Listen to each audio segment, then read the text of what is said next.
நவராத்திரி நாட்களில் காலை நைவேத்தியத்துக்கு நம்ம தயாரிக்கிறதான தேங்காய் சாதம் எங்கள் வீட்டு ஸ்டைல்.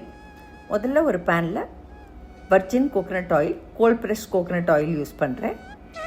அதை ஆட் பண்ணிவிட்டு ஒரு டேஷ் ஆஃப் நெய்வேத்தியத்துக்கும் நெய் போடுவோங்கிறதுனால நல்ல வாசனையையும் கொடுக்கும்.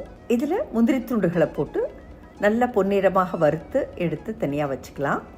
இந்த மாதிரி பண்டிகை நாட்களில் காலையில் எப்போ டைம் கிடைக்குதோ அப்போவே கடுகு, உளுத்தம்பருப்பு, கடலைப்பருப்பு கலவையை தாளித்து வச்சுட்டோன்னாக்கா அது கலந்த சாதத்துக்கும் சரி, ஒரு பொரியல் கூட்டுக்கும் சரி, ஒரு சுண்டலுக்கும் தாளிக்க ரொம்ப யூஸ்ஃபுல்லாக இருக்கும். அதனால் நாங்கள் அப்படி செஞ்சுடுவோம். அந்த தாளித்த கடுகு, உளுத்தம்பருப்பு, கடலைப்பருப்பு கலவை, காரத்துக்கு தகுந்த அளவு பச்சை மிளகாய் துண்டுகள், ஃப்ரெஷ்ஷாக இருக்கிறதான கருவேப்பிலை எல்லாத்தையும் சேர்த்து ஒரு வாட்டி நல்லா சாட்டே பண்ணிக்கலாம்.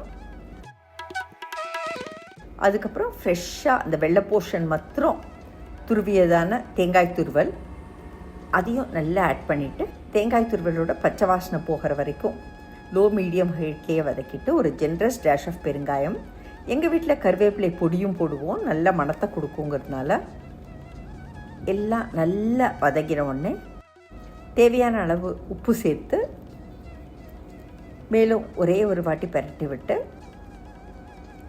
நம்ம ப்ரெஷர் குக் பண்ணி ஆற வச்சுருக்கிறதான பச்சரிசி சாதத்தையும் சேர்த்து நாங்கள் சாதத்தையும் சேர்த்து ஒரு வாட்டி அப்படியே பேன் சூட்லேயே லோ ஹீட்லேயே வதக்கிடுவோம்.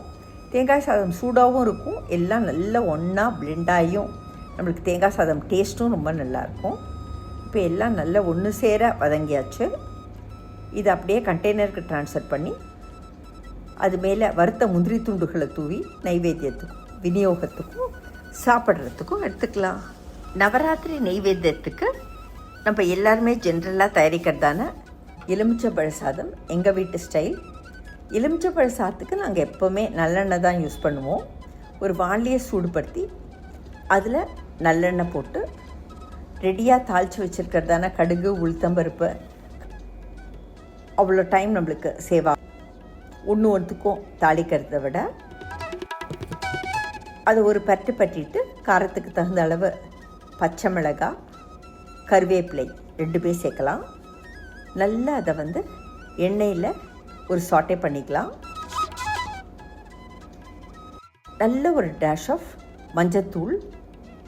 மஞ்சத்தூளையும் நம்ம எண்ணெயில் பிரட்டுறச்சு அந்த பச்சை வாசனை வராமல் இருக்கும். நல்ல கலரும் கிடைக்கும். நம்மளோட எலுமிச்சம்பழ சாத்துக்கு ஒரு ஜென்ரஸ் டேஷ் ஆஃப் பெருங்காயம் சேர்க்கலாம்.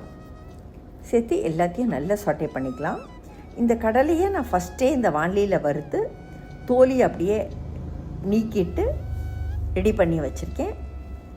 அந்த கடலையும் சேர்க்குறேன். எங்கள் வீட்டில் எப்போவுமே கருகப்பிலை பொடி ரெடி பண்ணி வச்சுருப்போம். அந்த கருகப்பிலை பொடியையும் இதுக்கு சேர்த்து எல்லாம் ஒன்று சேர நல்லா வதக்கி விடலாம். இப்போது ப்ரெஷர் குக் பண்ணி ஆற வச்சுருக்கிறதான சாதத்தையும் சேர்த்து அடுப்பை ரொம்ப லோ ஹீட்லேயே வச்சு நாங்கள் ஒரு பரட்டிடுவோம். இது நம்மளுக்கு எலுமிச்சம்பழ சாதம் கூட சூடாக இருக்கும். ஸோ நல்ல சாதத்தை நம்ம தாளித்த கலவையோடு போட்டு அப்படியே ஜென்டிலாக கலந்து விடலாம். எலுமிச்சம்பழத்தை புழிஞ்சு நான் சாறை எடுத்து வச்சுருக்கேன். ஆனால் இந்த சாறை நம்ம கண்டெய்னருக்கு ட்ரான்ஸ்ஃபர் பண்ண உடனே தான் சேர்க்கணும். ரொம்ப அடுப்பு சூடோடு இருக்கிறச்சு நம்ம சேர்த்துடக்கூடாது. ஸோ அதை கண்டெய்னருக்கு ட்ரான்ஸ்ஃபர் பண்ணிவிட்டு அதுக்கப்புறம் எலுமிச்சம்பழ சாத்தை சேர்த்து இந்த எலுமிச்சம்பழ சாறை அப்படியே பரவலாக விட்டு நல்ல ஒரு கரண்டியை போட்டு அப்படியே ஜென்டிலாக அதை கலரி விட்டு தேவையான அளவு உப்பு சேர்த்து மேலும் நல்லா கலந்து விட்டு ப்ரிப்பேர் பண்ணுவோன்னாக்கா நெய்வேத்தியத்துக்கும் விநியோகத்துக்கும் சாப்பிட்றதுக்கும் எலுமிச்சம்பழ சாதம் தயார்.